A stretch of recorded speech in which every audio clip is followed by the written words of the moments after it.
discipline, want folk around. A public meeting in Market Square, beds for the night and all was fair. It was boots they made and boots of war that aroused their discontent. New rates of pay were lower than a man could pay his rent. In Luton town the barber there offered to cut and trim their hair. The landlords and the innkeepers provided meals and rooms to rest, and Watford's crowds were very dense. Offers of help were so intense that General Gribble had to say, enough, enough, we're on our way. It was boots they made and boots of war that aroused their discontent. New rates of pay were lower than a man could pay his rent.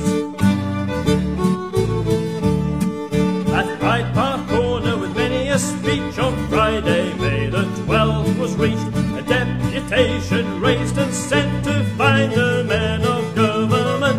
They searched them here, they searched them there, and finally, in great despair, they marched upon the Parliament. Would anyone heed their lament? It was boots they made and boots of war that aroused their discontent.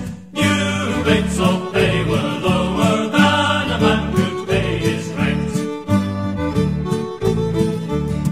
Debate went on and on and on, and Jimmy knew his time had come, leapt to his feet and yelled out loud, I have come here with 115 men from Northamptonshire to try to see Mr. Arnold Foster.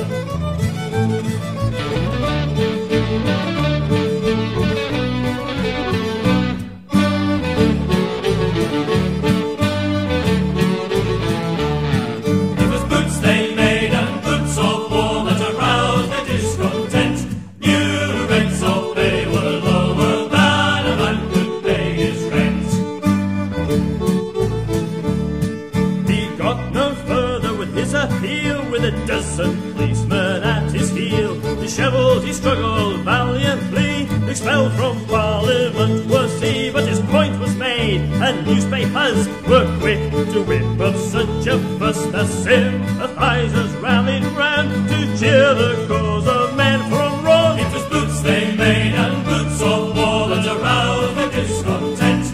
New rates of pay were lower than a man could pay his rent. Square there'd never been a meeting such as now was seen. 10,000 more had